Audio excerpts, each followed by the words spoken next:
be more interesting than necessary, or than just a review. But at a high level, this event was a climate, energy, water, health, financial, and housing crisis, kind of all rolled into one and snowballed into each other, pun intended. We, for the first time across Texas, in terms of when we've been looking at these things, all 254 counties of Texas were under winter storm watch at the same time. And that, to our knowledge, had never happened before. And that at the same time really matters because electricity has to match perfectly in supply and demand. And so if everybody wants electricity for heating or for running various appliances in their homes, that has to basically be generated kind of at that same time. So we had record demand for energy, and at the same time, we had record low supply of energy. The same winter weather that came in and increased our demand also took off a lot of our power plants. And at roughly points, we lost about half of our power plants due to things like cooling water issues, freezing, icing, all kinds of issues, and then also fuel limitations. Some power plants that otherwise could have made electricity were not able to get their fuel. During this time, we also saw large declines in our natural gas production, and about in the Permian region. Back on the 15th, it was down about 85% from what it had been the week before. So again, at the same time we have record demand, we also are having record losses in supply. Because so many Texans, up to 12 million during various parts of that week, lost power for not rolling blackouts, but for basically just a blackout. During that whole time, me being one of them, and other folks on this call I know as well, we saw loss of life for people, not for the high induced stress, for hypothermia, for not being able to have their medical devices powered. All kinds of things led to an immense kind of loss of life. That energy crisis also translated into a water crisis, which those of us in Austin are being currently reminded about again, since we're under a current water boil notice, and we have been for a while. Because when we lose pressure in our water pipes, they basically, instead of water leaking out, which they're designed to do, they become French drains and nasty stuff gets in, and they can no longer guarantee that water is safe. And so we have to use more energy to clean up the water that we use to also sustain our lives. That week was extremely expensive, roughly $50 billion in terms of electricity going through the real-time market, which is more than other years combined in terms of the amount of money spent on energy, which will ripple out and have multiple effects going forward. And this is not unprecedented. In fact, California just finished paying off Enron last year, and I can imagine that we are going to be paying this off in one way or another for multiple decades to come. And then as our building stock is not very efficient, we saw lots of pipes freeze and then thaw and then break, and then all kinds of folks being displaced from their homes because of unsafe conditions, wet conditions, having to replace a lot of things if it was your home, or having to find other housing potentially if it was not. A lot of these things, I was part of a 3-person or multiple persons at UT, but 3 kind of main authors on a report commissioned by the Public Utility Commission that can be found at the Energy Institute website at the University of Texas. We went into a lot of these, kind of a timeline of what happened. And since then have also done a lot of other research looking at the impact, how demand in ERCOT has changed over the years in winter and summer events. But we're basically, and that's under review right now, but essentially we become more sensitive to winter weather as as we've electrified heat and more Texans have joined us here. So that's just a really fast overview kind of where things, kind of what happens. And I know in an event this big, I probably left things out, and I'm happy to answer or defer to other members of the panel and go for questions at the appropriate time. Thanks, Josh. Appreciate it. I'm going to find a link, or if you've got it handy and can drop it in there, that the one that's under review, I know you've put it up in preprint. I've read it and referred back to it a few times. It's really impactful, and we'll talk about that a little bit more in the Q&A. All right, I'm going to now go ahead and turn it over to Allison. Allison, go ahead, take it away. Thank you. I'm Allison Silverstein. I am pleased to join you today. My job is to talk about what has changed on the grid. And I want to start with 2 questions. The first is the grid in better shape this year than last year? And the answer is yes. There have been many good improvements made, but lots more to do. Second was last week's grid performance during the cold weather event proof that everything is fixed? The answer is absolutely no, because last week was a relatively mild event compared to what happened a year ago with Winter Storm Uri, and it was not enough of a stress test to really show that the grid is better. The grid is better, but it probably could not have survived another Uri. So let me review some of the improvements that have been made, and then I'll talk about what opportunities missed and failures. Some of the most important improvements and changes since last year are winterization of power plants, modifications to energy market prices made by the Public Utility Commission include reduction of the price cap from $9,000 per megawatt hour under emergency circumstances down to $5,000 per megawatt hour, change in the shape of the operating reserves demand curve pricing, which is an adder that goes on to standard market energy prices and will, as we reach higher scarcity levels, lower scarcity levels, not sure how to say that one, but it increases the price per kilowatt hour of electricity as we have higher and higher demand or closer and closer shortfalls between supply and demand. There are limits on the applicability of energy prices under emergency conditions, so we won't have another situation ever, we hope, where prices are held by the commission at $9,000 per megawatt hour or whatever the price cap is for days on end. And there are now limits on ancillary service pricing, which did not exist a year ago. ERCOT has made a number of operational readiness changes that include bringing many more generators on standby. And that is a good thing in terms of having more resources ready to operate, but we're also paying a bundle to make that happen. And we haven't had any public accounting of those costs yet. They are moving demand response earlier so that we can deploy customer side resources and reductions before emergency conditions are reached. And on the topic of transmission, the commission has moved transmission expansion ahead in the lower Rio Grande Valley. They have authorized what could turn into more resource interconnections for dispatchable resources.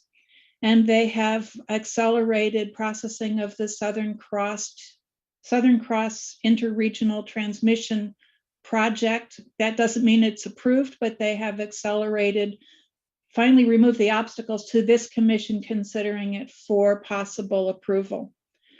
So those are a bunch of really good things that have been done and that do make the grid in much better condition than it was last year in terms of ability to survive winter and other emergency conditions. But there are a number of opportunities missed and flat out failures so far. And I grant you, it's only been a year and nothing happens quickly in either infrastructure or regulatory policy, but still these things haven't been done adequately or even begun.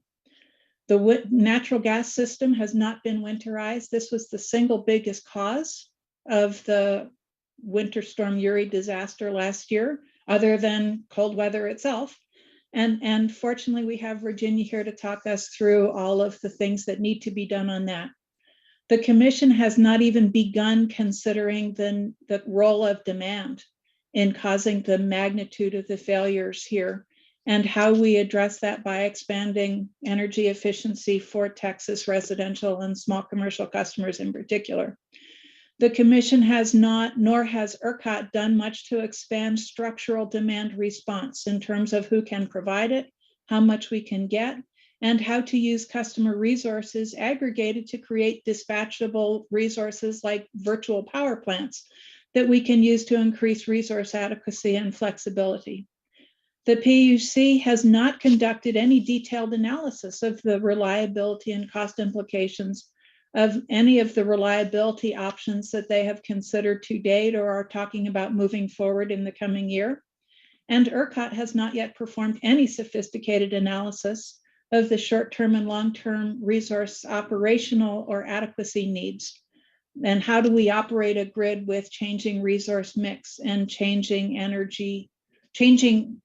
extreme weather threats, average temperatures rising, and a variety of different resource conditions. This means that we're operating a really different grid in really different circumstances, and we need to understand much better what that requires in terms of operational tools. And last, there has been no initiative at the commission or by the utilities to improve the quality and fairness of their distribution outage management system. And if they had done that, once they start that, we can have a better chance at doing actual legitimate rotating outages affecting fewer people, rather than putting a third of all Texans in the dark for 4 days. So with that summary, I'm going to throw it back to Doug and Virginia for more. Thank you so much, Allison. And I did see we've got a question in the Q&A. We will get to those after Virginia's done, but please do put some more in there as you think of them. And we will now turn it over to Virginia to talk a little bit about the Railroad Commission and what actions have been taken and which haven't been taken over there. Thanks, Doug. So let me just start by explaining that Commission Shift is a nonpartisan nonprofit. We're committed to reforming oil and gas oversight in Texas through accountability at the Railroad Commission. And just to reiterate, the Railroad Commission doesn't have any jurisdiction over railroads. They oversee oil and gas development and gas utility service, among other functions. So first, I want to agree with Allison's assessment of how prepared we are. While the electric grid may have seen some improvements, data is indicating that the gas supply chain is not ready for another extreme winter storm like Winter Storm Uri. And so on February 1st, the Railroad Commission published a newsletter this year saying that it had inspected around 4,000 facilities representing oil and gas leases with nearly 22,000 active wells. They said that about 98% of the facilities they had visited have been weatherized. However, investigative reports by the Houston Chronicle and Energy and Environment News revealed that the inspection notes of these facilities did not match the Railroad Commission's conclusions. First, the Railroad Commission has not indicated how many of these 22,000 inspected wells are part of the 20,000 well population that are critical to supplying Texas's residential and electricity gas needs. Furthermore, investigative reports by the Houston Chronicle and Energy and Environment News have found that the Railroad Commission didn't physically inspect the majority of these sites that they said were inspected. So it seems like these were paper inspections. These news outlets found that more than 40% of critical pipeline and storage facilities had not tested their weather preparedness procedures. And these results were similar for the gas production sites. So the point that I want to make is that natural gas is not reliable if we don't have a reliable oversight agency. Last year was not the only time that we've had to suffer the consequences of the Railroad Commission's careless inaction. The Railroad Commission knew 10 years ago that they needed to winterize the gas supply chain, and because of their inaction, people died during Winter Storm Uri. We had the largest carbon monoxide poisoning event in state history, and Texans experienced hundreds of billions of dollars in damages and economic losses. So here we are 1 year after Winter Storm Uri, and the Railroad Commission still has not proposed weatherization requirements for gas producers and pipeline companies. If the public hadn't said something, they would have also let operators voluntarily opt out of critical infrastructure designation, a key component to ensuring that operators are required to weatherize when those rules come through. Even with the relatively mild weather that we're having this year, we've seen sharp production declines in the Permian Basin. S&P Global Platts reported on Thursday that production in the Permian Basin was down 12% from the prior week.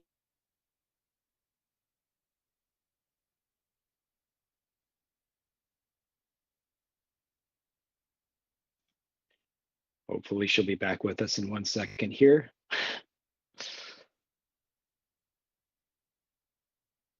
If she doesn't pop back on quickly, then we will take a question or two and then come back to her when she does get on. You know, it's all related, these infrastructure issues, water, electricity, broadband. I am going to use this pause just to, I put into the chat a few things, and I'm going to put in there the article that I referenced earlier that I posted today about what has been done. It mirrors a lot of Allison's list, and hopefully, okay, she'll dial back in here in just a minute. But let's go ahead. Okay, there you are. Okay, Virginia, we lost you right at 12. There was a 12% drop in the Permian reported on Thursday. Can you hear me? Oh, maybe she's not back. All right. Let's go ahead and take one question for Allison, because this is a question, Allison, that's an important one. And you can maybe start giving the answer, and then if Virginia comes back in, we can pick up on it again later. But can you explain what you mean by, okay, hold on, maybe we got her back. Sorry for the technical difficulties. Virginia, you back with us? Yeah, I'm back. I'm so sorry. No worries. No worries. These things happen. The last thing we heard was there was a 12% drop reported, I believe, on Thursday, February 3rd in the Permian, and then you froze up from there. Okay, great. And I'll just leave my video off to, protect the bandwidth. Right, so S&P Global Platts reported Thursday that production in the Permian was down 12% from the prior week. During Winter Storm Uri, Permian Basin production had dropped by 40%. And so while power outages that we experienced in Texas this past week are likely due to downed power lines, the production declines that we're seeing in the Permian are an indication that many of the facilities are not weatherized, and that we won't have a reliable gas supply if we experience another extreme winter storm of the same magnitude as Winter Storm Uri. Next, I just want to talk about conflicts of interest. It's essential that we resolve conflicts of interest at the Railroad Commission. Railroad Commissioner Christy Craddock, for example, has disclosed that she has a beneficial interest in Energy Transfer and Enterprise Products Partners, which made billions from Winter Storm Uri. Still, she did not recuse herself when she voted with her fellow commissioners to appoint representatives from both companies to the Texas Energy Reliability Council. These companies now have access to the energy supply chain map, and they'll be allowed to converse with regulators behind closed doors. The Texas legislature stipulated that the public will not be allowed to attend TERC meetings nor access records from those meetings. Earlier this year, Energy Transfer subsidiaries held the public hostage, claiming that they wouldn't provide gas to a power plant just before freezing weather this January, because they said that that power plant owed them $21 million.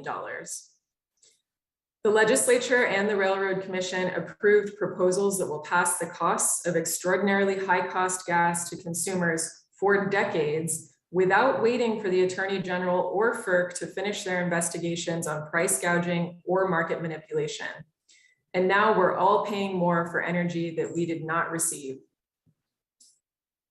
What happens in Texas doesn't stay in Texas. Gas shortages and skyrocketing prices in Texas also affected utility customers in Minnesota, who will pay more on their utility bills for several years. Lastly, because of climate change, we're experiencing more extreme weather in our future. We're expecting more extreme weather in our future.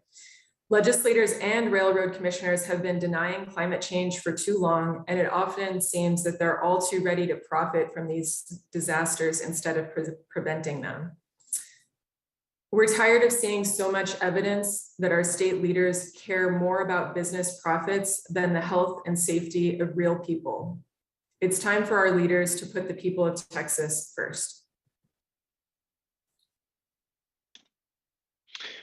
Thanks for that, Virginia. Appreciate it. All right, and thanks for getting back on here, even and just continuing even in the midst of that technological problem. These things happen. So let's jump into some of these questions here. And please do keep them coming if you have any. I think we'll go ahead and start with let's go ahead and start with the cost question. I think it's a really interesting question. So Josh, maybe you take that first, but then Allison and Virginia, if y'all have thoughts, you can jump in. So the question was basically, who benefited from the high cost of $50 billion moving through the market? And this is a question, I wonder about too, is like how much of that actually filters down to customers' bills and how much is just written off as losses. And we can't know exactly, but Josh, you're smart on these things. Help us understand this a little bit. How is this going to impact customers, and who benefited and who was harmed by those costs?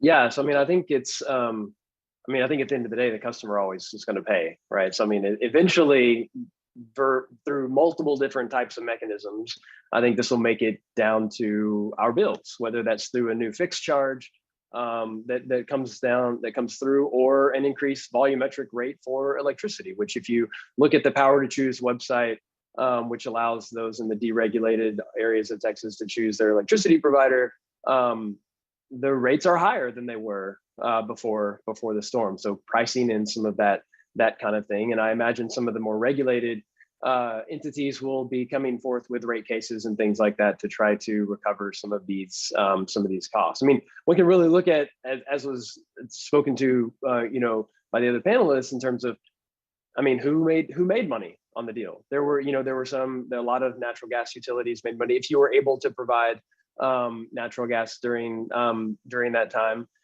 There were some electric utilities that did better than others because they did winterize. There were some that were able to provide more power than they were allowed to deliver to their consumers, and so some did make money, just given how the way that the rules work out. So I mean, I think it's important to also make sure that we don't penalize those who were more prepared for it, but still make sure that we have as much energy as we want. So I mean, I think it's just look who made profits. I mean, that for those public companies, and we're starting to see those disclosures and things come out as who's gonna end up with all that money, and then we'll pay it back over decades to come. Yeah, so on the gas side, gas distribution utilities have to pay back gas transportation companies like Energy Transfer and Enterprise Products Partners. Those gas transmission pipeline companies are the companies that seem to have made the most off of Winter Storm Uri and these extraordinarily high cost gas prices. And so securitization, which was allowed by the state legislature and has now been approved by the Railroad Commission, is what passes those costs on to customers. And so this is what I mean when I say that, we're all paying for gas that we didn't get now, or electricity that we didn't get. It's because those costs are being passed on to customers through securitization. And so the Railroad Commission will say that they're helping to reduce costs on customers. If we didn't have securitization, then these distribution utilities would just be hitting customers with an upfront cost immediately. So this helps to spread the cost over multiple years. But the real question is, why are we approving these costs in the first place, and why aren't we scrutinizing them more? Why didn't we wait for these investigations from the Attorney General and FERC on market manipulation or price gouging? Assuming that the Attorney General is investigating. And we have seen no evidence no public evidence that such an investigation within Texas of natural gas system price gouging is occurring. Other than an announcement made last year, we haven't seen any public updates from the Attorney General's office on this investigation. Yeah, I searched for this recently, and the last mention I could find from him was March of last year. He mentioned it once in February, once in March of last year, and there's been, as far as I could tell, no mention. If anybody has seen that, drop it in the chat, because I'd love to see it too. Okay. I sent an email to the Attorney General's office, and they were not able to give me an update. This next question is for Allison, and Allison, you can also talk about the costs if you like in your answer, but let's take this question from Aaron. You spoke about how ERCOT has not done an analysis, short-term or long-term resource adequacy needs. Can you talk a little bit about what that would look like, and what would that resource assessment entail? Sure. So it's a fairly complicated analysis on multiple levels and hasn't been done thoroughly anywhere yet. But since ERCOT is at the vanguard of America in terms of the breadth of our resource mix and the penetration of renewables and the pace at which we're seeing storage and solar come into the system, we really can't afford to sit around and wait for some useful analysis to be done. And it's very clear that the old kinds of analysis that ERCOT has been doing doesn't work. So this is analysis on a couple of levels. One of them for the long term is to look at the kinds of different scenarios for different kinds of climate change induced extreme weather and other threats that the system faces. Hurricanes, we know, are going to trash transmission lines regularly. An extended cold spell could take out meaningful levels of wind generation or solar for an extended period of time. We saw forest fires in California. The level of smoke in California dimmed PV output for days on end. But the point of the level of storage that we're getting is it's going to help compensate for some of that. We have coal plant retirements because coal is not competitive against natural gas and wind and photovoltaics. We have a variety of different factors changing the resource mix. And rather than complaining about it, we need to figure out how to work a grid using all of those things in really effective ways. So what we need is a bunch of different scenarios for 20 and 30 years out. Frankly, 20 years would be good enough. 5, 10, 20 years. And then to do a variety of, and we have Texas load growing at insane levels. So we need to figure out what kind of load scenarios are going on and what electrification of vehicles, for instance, means to that, and further spread of photovoltaics on people's rooftops. So a whole bunch of different things in play. What we need to do is have a variety of load scenarios, a variety of different emergency condition challenge scenarios for 20 years out, and a variety of grid component scenarios, resource mixes, and do what's called Monte Carlo analysis, where you combine all of those in different mixes, see how the grid performs and what it costs, and then you do it again and again and again and again in different combinations, run maybe 1,000 or 2 of those, and then see how, put it all together in a large analysis that shows what combinations of grid resources and energy efficiency and demand response and operating practices will give you the most cost-effective and robust results in terms of continuing to perform reliably at a reasonable cost under the broadest range of threat conditions. And that is the sort of resource mix that you want to be planning for. It will very likely include a whole lot of energy efficiency and demand response, because that has been what has shown to be contributing to the most cost-effective and resilient, reliable mix of resources when this kind of analysis has been done in the East Coast on PJM and in the Pacific Northwest in particular. For the short term, what we need to be doing is using a variety, like 10, 20, 30, 100 sets of different weather condition mixes in terms of wind patterns and photovoltaic patterns and irradiance, because the amount of solar generation has changed so much that it's not just enough to know how much PV did we get. It's what were the changes in the wind and the sun over every hour of the year, and then run those with a variety of mixes, and at close to a 5-minute change.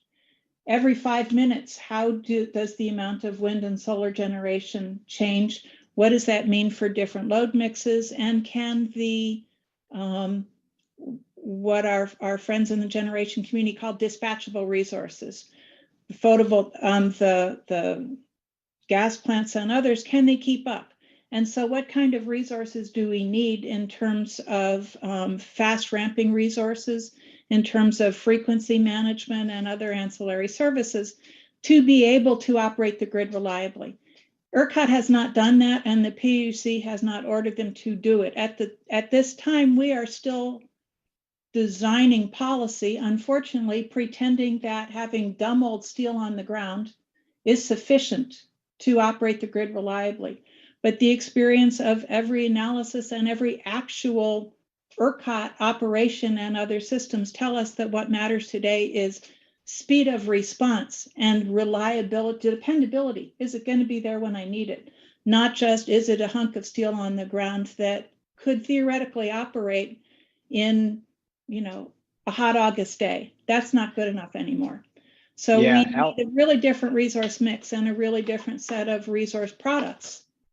yeah, it's a really important question and a really great answer. And I just want to build on it just for 1 second before we go. I'll see if Josh or Virginia want to jump in, or we'll go to other questions.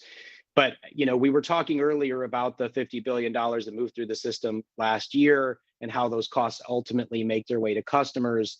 This is going to be a big story throughout this year, right? The cost estimate that the PUC got from the Brattle Group, their own consultant, was a 10% increase for two of the things in the memo that they adopted back in December. So, 10% of a market that is on average, obviously 50 billion in 1 week, but most years it's about a $20 billion market. You're talking about a $2 billion increase every year. And the question is, do you actually need that to meet the system needs? Is that what you need to be reliable? And if it is, to avoid $100 billion in damage, maybe everybody can live with that. But there's an open question as to, do those policy proposals actually meet the system's needs? Unless you've defined what those system needs are with detailed analysis, how can you possibly know what those things are? So, okay, I will stop there. There are so many good questions coming in. But Josh or Virginia, anything you wanted to add to Allison's excellent answer there? Yeah, I mean, I think, to simplify it, these extraordinary costs that are being passed on to customers can be balanced with energy efficiency investments, right? And so we can put money back in consumers' pockets, as we deal with the rising costs of extreme weather. And so, every time we have an extreme storm like this, our utility systems are stressed and we see price spikes. And so it's not just Winter Storm Uri that is adding to, consumer bills, but it's other storms that we have experienced in the past and that we will experience in the future. And so we need to plan for that, and we need to invest in the kinds of things that are going to help lower costs for consumers, like energy efficiency upgrades. And, just to add a little more to this, Texas has more cost-effective energy efficiency potential than any other state at about 20%. And, we're only requiring, what's the standard right now, Doug? 0.25%. Yeah. It's 0.4% of demand. It's 0.4% of demand, but that translates into 0.2% of actual energy used, which puts us 80% below the average state with an energy efficiency standard. So that's part of what a resource needs assessment would show. Maybe the system needs some focus on the demand side, perhaps, right? And so, anyway, yeah, thank you for adding that, Virginia. It's a really important point. Let's go ahead and take the question Mitchell put in there about, so the basic question is, how is it possible that Texas economy continued to grow even after this catastrophic event with sort of major relocations of companies coming here? I do think there's a lot to talk about there. I don't even know exactly who to direct this one to. Anybody want to jump in? Allison, go ahead. Well, I believe that the perceived benefits of Texas business-friendly, anti-regulation environment and relatively low energy costs exceed the reputation damage that Uri and the grid failure created for us. And, if you're a business decision maker, you probably think that other states and regions suck even more than Texas does. So they have other risks and other threats to the ability of your business to operate unfettered. And it may be that the risk of another grid failure is trivial compared to other states' more regulation-heavy approach, and lack of workers. And everybody likes to go where the action is. And right now, the action's in Texas. So it's going to take another few years before it turns out to be, before we see whether, let's hope it's a few years, before we see whether the energy risk of moving to Texas was worth turns into a real cost or was just a perceived fear.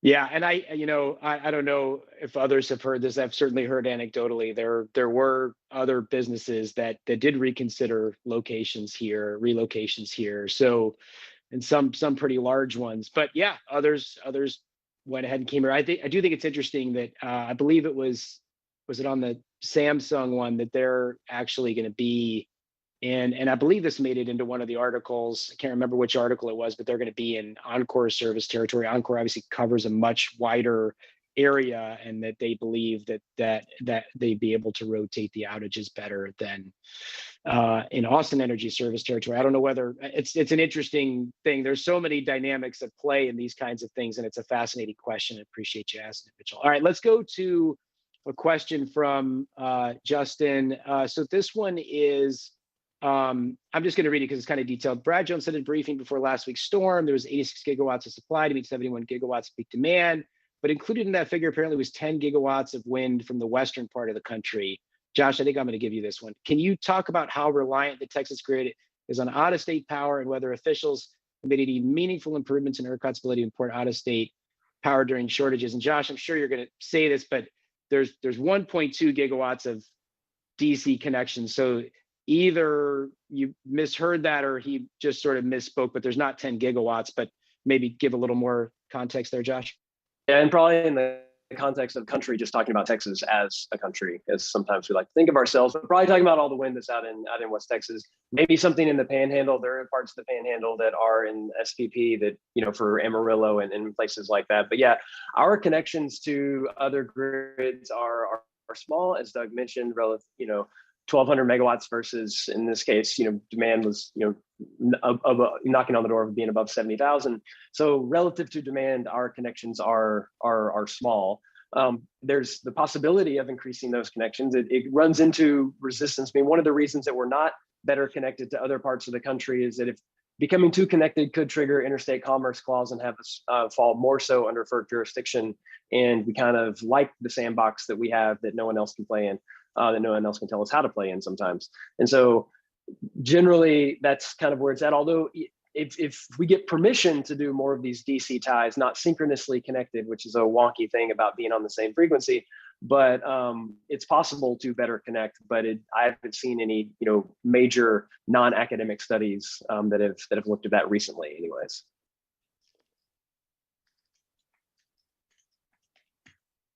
Sorry, looking for the unmute button. All right, good. Let's. One thing I will say though is, like, sure, I think we'd actually be exporting energy most of the time. Like, I actually think we can make a lot of money off this if we were better connected to other regions, because a lot of the times we have cheaper energy than other regions, and we could send them energy and they could send us money, which is generally a good arrangement. So yeah, and I do, you know, Allison said this earlier, but I do want to say it again because I think it's really important. The commission, in my view, has done a really good job over this last year on transmission. It's a bright spot. The $1 billion investment into the Rio Grande Valley to better connect the Rio Grande Valley, which really had very limited connections. I learned a lot about this over the last year and didn't realize quite how few the connections were from the RGV to the rest of the state. And they have also, as Allison mentioned, accelerated the Southern Cross project, which exactly as Josh was talking about, would be exporting renewables into the Eastern Interconnect from Texas on a vast majority of days. I mean, it's probably 95, maybe even 99% of the time, maybe higher than 99, I don't know. But, and then when there's an emergency, would have the ability to reverse the flow. There are waivers of jurisdiction. This does not subject us to FERC jurisdiction, and there is the potential to do more of that. It's an open question as to how much more of that you could do before, as Josh said, the interstate commerce clause is triggered. We're going to do, I think, 3 more pretty quick here that I've seen come in.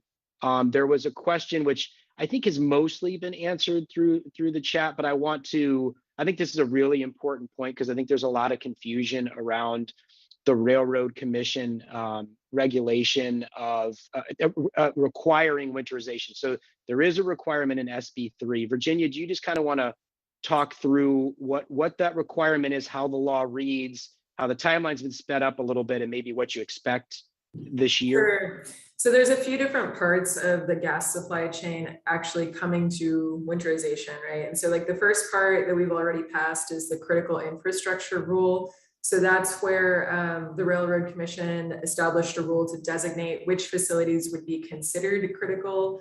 And then, you know, those facilities will have access to power from their electricity providers, or their electricity providers will know that they're considered critical and they can make decisions about load shed. This is the one where we got concerned around September, October about whether it would be too easy for companies to opt out. But the Railroad Commission did end up taking into consideration 900 public comments and our recommendations, and they strengthened that rule. And so it's a little harder for very critical companies to opt out. And so that's just a first part, but that doesn't include weatherization. It just defines which companies or which facilities will eventually be required to weatherize. And so the next part is that the Electricity Security and Supply Chain Mapping Committee has to produce a map of the connection between the natural gas supply chain and the electricity supply chain. And that is due on September 1st. I think I read in a report recently that they are moving a little faster on that, so they might get it out before September 1st, which would be great. And then Senate Bill 3 said that the Railroad Commission must finalize weatherization rules within 6 months of that map being produced. And so technically the Railroad Commission could go in at any time and start their weatherization rulemaking. They don't necessarily have to wait for the map to be produced. That's not a requirement. It just says that they have until 6 months from the map being produced. And so, we would encourage the Railroad Commission to start drafting that rule now, making proposals available to the public so that we can start, deciding what that should look like and make sure that all the good stuff is included in that weatherization proposal.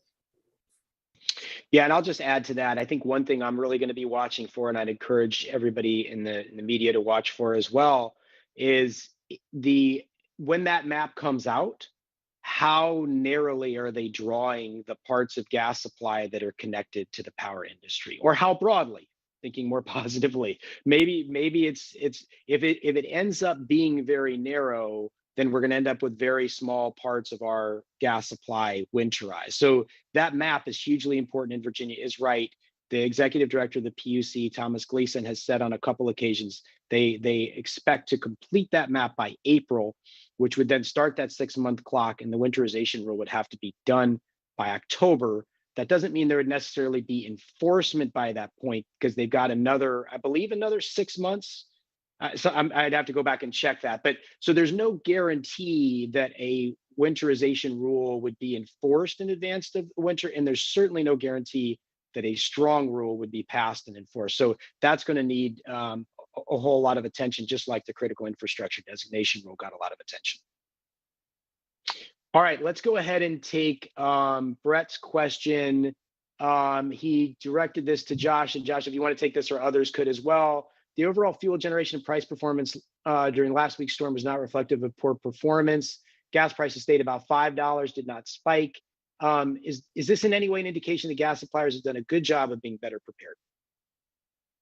I don't necessarily think so. We've seen gas production decline a couple times, through this winter season, kind of as it gets cold, because it does get cold every once in a while. And some of that is is being reported to be or is normal fluctuation. But I mean, if we're going to see declines at these temperatures, how much more declines will we see whenever it's 20 degrees colder, like it was in Uri, versus when it was these past couple cold spells that we've had. So even if the fluctuations we've seen are somewhat normal, we might not want to necessarily think that they're acceptable, because if it means that whenever it gets really cold, and it's done it before, so it'll probably do it again, we want to make sure that we don't lose 85% of our gas production like we did back in Uri. The polite thing that Josh hasn't said out loud is that what has been proven over the last few years, actually over the last few decades, is that natural gas in Texas is a weather-dependent resource, just like wind and solar. The colder it gets, the more natural gas is unreliable until we get broad winterization. And so, or winterization at a level of standards that is actually meaningful, as opposed to, look, I put, a heating pad on something, therefore it's winterized. So until we have natural gas system that is not weather dependent, we're still going to see this kind of threat to both the gas system and the electric system. I think those articles that I dropped in the chat earlier from the Houston Chronicle and E&E News, as well as some, an excellent TV news report, I know NBC, DFW did, you know, they really got into that of like, when that 98% number, right? If you ask somebody, did they winterize, 98% of them will say yes. But then if you ask, did you do this? Did you do that? Did you do the other thing? Then those percentages start to drop. And that speaks to the need for a clear standard from the Railroad Commission that is understood by both the regulator and the regulated. And we don't yet have that. All right, so let me go ahead, Allison. Related to that is Mitchell Schnurman's question about the lack of firm contracts for gas and transportation. And that is a yes, but answer. Yes, we traditionally don't have a lot of firm contracts and a lot of firm for either gas delivery or transportation. On the other hand, there was a lot of firm contracts and a lot of firm for transportation and for fuel delivery during Uri. And the pipelines and gas marketers sort of abrogated those without hesitation. And there were more contract cutbacks before the last two events this year. So having a firm contract is not enough, whether for product or for transportation. There are many provisions within those contracts that enable, or on the pipeline side in particular, that enable them to blow off a firm contract. So the commission is now looking at how to pay, whether and how to set up firm fuel reserves to make power plants less vulnerable to natural gas availability. But clearly, merely having a firm fuel contract or a firm transportation contract is not sufficient.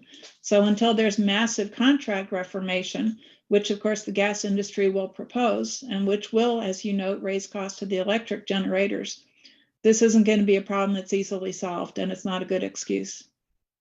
Yeah, and I would also point folks to the comments that Thomas Coleman of the North American Electric Reliability Corporation made to a working group of ERCOT, where he talked about price majeure, even in the case of firm contracts, and also to Vistra, the large generator, their testimony in front of the legislature, where they said, I believe the number was 4 different firm fuel contracts were cut last year. So it's, you know, maybe there is a need for the industry to have additional firm fuel contracts, but I think there's also a need to look at what those, you know, if those contracts are actually being honored. And I know NERC is investigating that on an interstate basis, but they don't have jurisdiction within the state borders of Texas, which begs the question, who does? And we come back to, is the Attorney General looking at this stuff? We don't know. All right, I think I'm gonna take one more, and then I'll give each of you just a chance to give like just 1 minute closing, and then we'll end here at the top of the hour. There was an interesting question that came in about, I'm not going to read it because it was really long, but the big question was basically about regulation and whether or not last year says we need some form of re-regulation of Texas competitive market. You know, this is an interesting question. It comes up a lot. I think, yeah, I'm really curious. I think I want to turn this one over to Allison. The question being, do you think we need full re-regulation of the electric market in order to have a reliable grid? I'll just phrase it that way.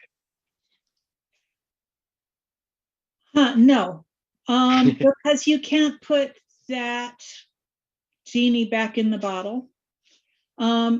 We originally designed this market because reliability was pretty solid, and we designed it to minimize costs. There was clearly gold plating when this was a purely vertically integrated system in Texas. And so we designed this market to reduce costs and increase customer choice. And we did a very good job at both of those things. And we didn't design it specifically to increase. There wasn't a lot of thought to how could this affect reliability.